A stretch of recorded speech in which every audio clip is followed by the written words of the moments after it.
vous témoignez de votre histoire dramatique. Vous avez perdu votre femme dans un accident de voiture, c'était en août dernier. Pour vous, le responsable, il est identifié, il est toujours en fuite. D'abord, je voudrais qu'on parle de ce qui est arrivé à votre femme.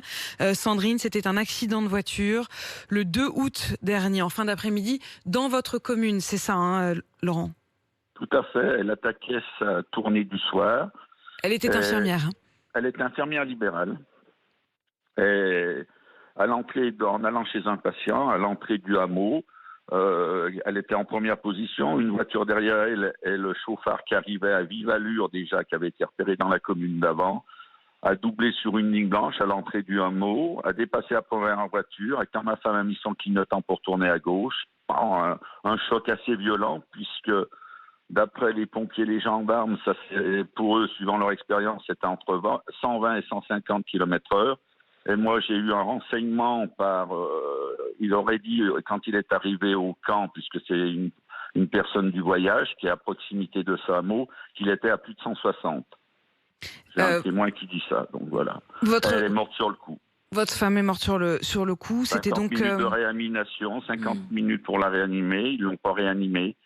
Ce que je pardonne pas, c'est que c'est un membre de ma famille qui m'a appris cet grave accident 1 heure et demie après, et aucun membre de la commune, Madame la maire était présente sur place, n'ont prévenu. Ça, c'est des manquements inacceptables dans le cadre d'un mandat d'élu. Mon grand-père a été élu pendant 25 ans. Il a toujours dit que c'était la pire des choses d'aller informer une famille qu'un fils, une fille était morte. Et là, je ne peux pas excuser la commune. Je leur ai appris, je ne sais pas à quelle heure, à 22h, 23h, je ne sais pas.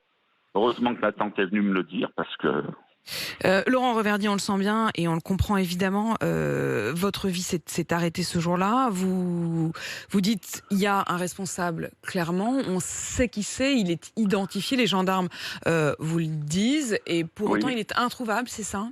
Oui, c'est ça. Il est introuvable, il est identifié. L'ADN a parlé puisque...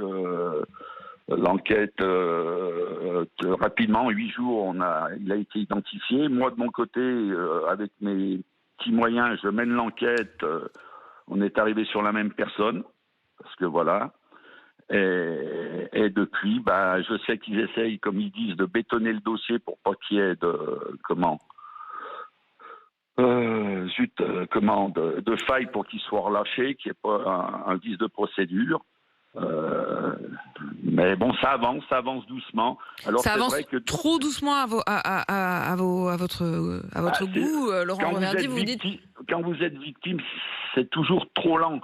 Mais je sais que la gendarmerie fait le maximum. Bon, les moyens sont pas totalement mis. Il n'y a pas assez de monde qui travaille sur ce dossier. Je pense que le procureur de la République devrait mettre plus de monde.